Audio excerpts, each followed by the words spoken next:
Okay, question number 121 like varam. Again we have a cone of diameter 50 and height 60 is resting on HP on its base. അപ്പോ ഇവിടെ എന്താണ് പറയുന്നത്? ഇവിടെ cutting പ്ലെയിനിന്റെ orientation പറയുന്നില്ല. But the true shape of that section will be A parabola of double ordinate 40 mm. അതിന് മുമ്പുള്ള question നമ്മൾ എന്താ പഠിച്ചതെന്ന് വെച്ചാൽ V having A hyperbola of base 40 mm ആയിരുന്നു. അപ്പൊ നമ്മൾ സൈഡ് വ്യൂ വരച്ചിട്ടായിരുന്നു വരച്ചത്. ഇവിടെ നമ്മൾ ചെയ്യാൻ പോകുന്നത് V having A parabola of double ordinate 40 mm. അപ്പൊ നമുക്ക് പരാബോള എങ്ങനെയാണ് വരയ്ക്കേണ്ടത്, പരാബോള എങ്ങനെയാണ് വരുന്നതെന്ന് അറിഞ്ഞാൽ മാത്രമേ നമുക്ക് ഇത് സോൾവ് ചെയ്യാൻ പറ്റത്തുള്ളൂ. അത് ഞാൻ പറഞ്ഞു തരാം. ഞാൻ ഓൾറെഡി അത് ലെക്ചറിൽ എക്സ്പ്ലെയിൻ ചെയ്യുന്നുണ്ട്. ഇപ്പൊ നമുക്ക് തൽക്കാലം എന്താണ് 40 mm ആണ് ബേസ് ഡബിൾ ഓർഡിനേറ്റ്. അപ്പോൾ എന്താണ് ഡബിൾ ഓർഡിനേറ്റ്? നമുക്ക് ഒരു പരാബോള വരയ്ക്കുകയാണെങ്കിൽ, നമുക്ക് ഇവിടെ ഒരു പരാബോള വരയ്ക്കുകയാണെങ്കിൽ ആ പരാബോളയുടെ ഇതിനെയാണ് നമ്മൾ അബ്സിസ എന്ന് പറയുന്നത്. എക്സ് ഡിസ്റ്റൻസിനെയാണ് അബ്സിസ എന്ന് പറയുന്നത്.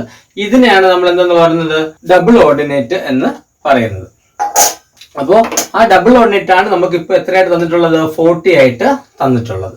അപ്പൊ അത് നമുക്ക് അറിയാം. ശരി, ഇനി എങ്ങനെയാണ് നമുക്ക് ഒരു കോണിനെ നമുക്ക് ഇവിടെ ഒരു കോണുണ്ട്. ഈ കോണിനെ കട്ട് ചെയ്ത് കഴിഞ്ഞാൽ എങ്ങനെയാണ് പരാബോള കിട്ടുന്നത് നിങ്ങൾ അറിഞ്ഞിരിക്കണം. നമ്മൾ കോണിന്റെ ജനറേറ്ററിന് പാരലായിട്ട് കട്ട് ചെയ്താൽ മാത്രമാണ് ആ സെക്ഷൻ നമുക്ക് ഇവിടെ എന്തായിട്ട് കിട്ടുക? പരാബോളയായിട്ട് കിട്ടുക. അപ്പൊ നമ്മൾ മനസ്സിലാക്കേണ്ടത് കട്ടിംഗ് പ്ലെയിൻ എന്ന് പറയുന്നത് ഏതെങ്കിലും ജനറേറ്ററിന് പാരലായിട്ട് പോയാൽ മാത്രമേ നമുക്ക് പരാബോള കിട്ടത്തുള്ളൂ. ഇത് അറിഞ്ഞിരുന്നാൽ മാത്രമേ നമുക്ക് ഈ പ്രോബ്ലം സോൾവ് ചെയ്യാൻ പറ്റത്തുള്ളൂ.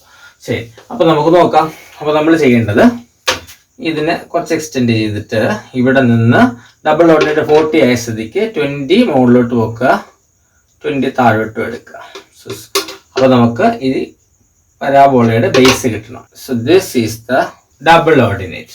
ഓക്കെ, ഇനി ഇത് നമുക്ക് നേരെ എന്ത് ചെയ്യണം? നമുക്കിത് മുകളിലോട്ട് കൊണ്ടുപോകുക. അപ്പൊ ഇനി നമുക്ക് പരാബോള കിട്ടണമെങ്കിൽ നമ്മൾ ഈ ജനറേറ്ററിന് പാരലായിട്ട് കട്ട് ചെയ്യണം. അപ്പൊ ഞാൻ എന്ത് ചെയ്യണം? ഇതിന് പാരലായിട്ട് വേണം കട്ടിംഗ് പ്ലെയിൻ ഞാൻ വരയ്ക്കേണ്ടത്. അപ്പൊ ഈ പോയിന്റിലൂടെ ജനറേറ്ററിന് പാരലായിട്ട് ഞാൻ കട്ടിംഗ് പ്ലെയിൻ വരച്ചു. Okay, so this is your vertical trace. ഇത് കട്ട് ചെയ്ത സ്ഥിതിക്ക് നമ്മൾ ഇത്രയും പോർഷനെ പിന്നെ കാണത്തുള്ളൂ. ഈ മുകളിലത്തെ ഈ പോർഷൻ നമ്മൾ റിമൂവ് ചെയ്യാണ്. വേണമെങ്കിൽ നമുക്ക് തിക്കായിട്ട് തന്നെ ഇപ്പോഴേ വരച്ചേക്കാം. ഈ ക്വസ്റ്റ്യനിൽ ഞാൻ വേറൊരു മെത്തേഡും കൂടി എക്സ്പ്ലെയിൻ ചെയ്യാണ് നമുക്ക് ട്രൂ ഷേപ്പ് ഒക്കെ കണ്ടുപിടിക്കാനുള്ളത്. കാരണം നമ്മൾ ഇത്ര നേരം പഠിച്ച ക്വസ്റ്റ്യനുകളിൽ നമ്മൾ എല്ലാ ക്വസ്റ്റ്യനുകളിലും നമ്മൾ എന്ത് ചെയ്യുമായിരുന്നു? ഈ കോണിനെ 8 ആയിട്ട് ഡിവൈഡ് ചെയ്യുകയാണ് ചെയ്തത്. പക്ഷെ നമ്മളിവിടെ 8 ആയിട്ട് ഡിവൈഡ് ചെയ്യുന്നില്ല. നമുക്ക് ആവശ്യമുള്ള പോയിന്റുകൾ മാത്രം പിക്ക് ചെയ്യാണ്. സോ ഈ ഫസ്റ്റ് പോയിന്റ് നമുക്ക് 1 എന്ന് പേര് കൊടുത്താൽ ഈ താഴോട്ട് കിട്ടുന്ന പോയിന്റ് 1 1 ആയിരിക്കും. ശരിയല്ലേ? ഈ പോയിന്റ് 1. ഇനി ഈ പോയിന്റ് എന്ന് പറയുന്നത് ഞാൻ 2 എന്ന് പേര് കൊടുക്കുകയാണെങ്കിൽ ഇവിടെ നേരെ താഴോട്ട് ലൈൻ ഡ്രോപ്പ് ചെയ്യുക. എ ബി എന്ന് പേര് കൊടുത്താൽ ഒ ബിയിലാണ് വരുന്നത്. അപ്പൊ ഈ 2നെ ഞാൻ താഴോട്ട് ഡ്രോപ്പ് ചെയ്യുക ഒ ബിയില്. സോ ഇതാണ് നമ്മുടെ അടുത്ത എക്സ്ട്രീം പോയിന്റ്. ഇത് 2 ആണെങ്കിൽ ഇത് 2 തന്നെ. ഞാൻ ഇടയ്ക്ക് ഒരു പോയിന്റ് കൊടുക്കുവാണ് 3. നമുക്ക് എങ്ങനെ ഈ 3 എന്ന് പറയുന്ന പോയിന്റ് ഇവിടെ റെപ്രസെന്റ് ചെയ്യാം? അപ്പൊ ഞാൻ അതിന് ചെയ്യാൻ പോകുന്ന കാര്യം നിങ്ങൾ വളരെ ശ്രദ്ധയോടെ മനസ്സിലാക്കുക. ഈ 3യിലൂടെ ഉള്ള ഒരു കോൺ നമ്മൾ എടുക്കുവാണെങ്കിൽ 3യിലൂടെ പാസ് ചെയ്ത് പോകുന്ന ഒരു സ്മോളർ റേഡിയസ് ഉള്ള ഒരു കോണാണ്. ആ കോണിന്റെ റേഡിയസ് നമുക്ക് വേണം. ആ കോണിന്റെ റേഡിയസ് എന്ന് പറഞ്ഞാൽ ഇതാണ്. ഇപ്പോഴത്തെ കോണിന്റെ റേഡിയസ് എത്രയാണ്? 25 ആയിരുന്നു അല്ലേ? കാരണം ഡയമീറ്റർ 50 ആണ്. അപ്പൊ നമ്മൾ കോണിന്റെ റേഡിയസ് എന്നത് 25 ആണ്. പക്ഷെ ഞാൻ ഇവിടെ 3 എന്ന് പറഞ്ഞൊരു പോയിന്റ് ഇവിടെ എടുത്തിട്ട് ആ 3യിലൂടെ ഒരു കോൺ അസ്യൂം ചെയ്ത് നോക്കിയാൽ അപ്പൊ നമുക്ക് അതിനേക്കാൾ ഒരു സ്മോളർ റേഡിയസ് കിട്ടും. ആ റേഡിയസ് ആണ് ഈ വാല്യൂ. കണ്ടോ? ഞാൻ വേണമെങ്കിൽ ഒരു കാര്യം ചെയ്യാം, 3' എന്ന് കൊടുക്കാം ചുമ്മാ.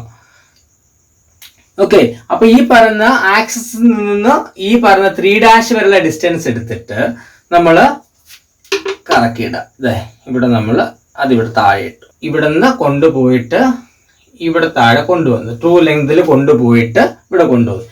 ഇനി നമ്മൾ ഇത്രയും ഡിസ്റ്റൻസ്, അതായത് ആ റേഡിയൽ ഡിസ്റ്റൻസ് എടുത്തിട്ട് എന്ത് ചെയ്യണം?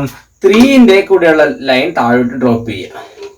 3 കൂടെ ലൈൻ ഡ്രോപ്പ് ചെയ്തിട്ട് ഇവിടെ നിന്ന് ആ കിട്ടിയ വാല്യൂ എടുത്ത് കറക്കി സെന്ററാക്കി വെച്ചുകൊണ്ട് ഈ ഡിസ്റ്റൻസ് എടുത്തിട്ട് നമ്മൾ എന്ത് ചെയ്തു? നമ്മൾ ഇവിടെയും താഴെയും മുകളിലും കട്ട് ചെയ്തു. നോക്കിയാൽ ഇതിനെ കറക്കിയിട്ട് കണ്ടോ? തിന്നായിട്ട് തന്നെ വരയ്ക്കണം.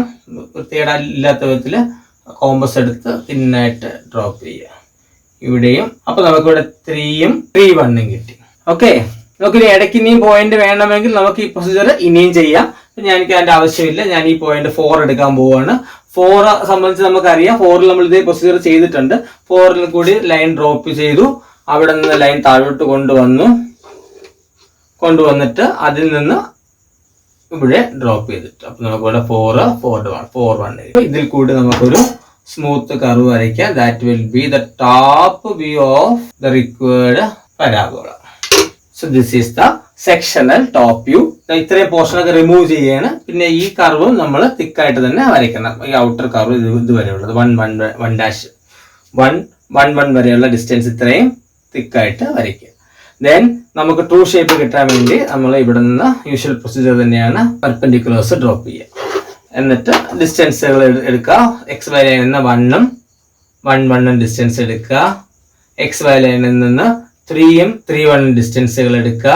എക്സ് വൈ ലൈനിൽ നിന്ന് 4 എടുക്കുക, 2 എടുക്കുക. സോ ഇതിൽ കൂടി നമ്മളൊരു സ്മൂത്ത് കർവ് വരയ്ക്കുകയാണെങ്കിൽ ദാറ്റ് വിൽ ബി അവർ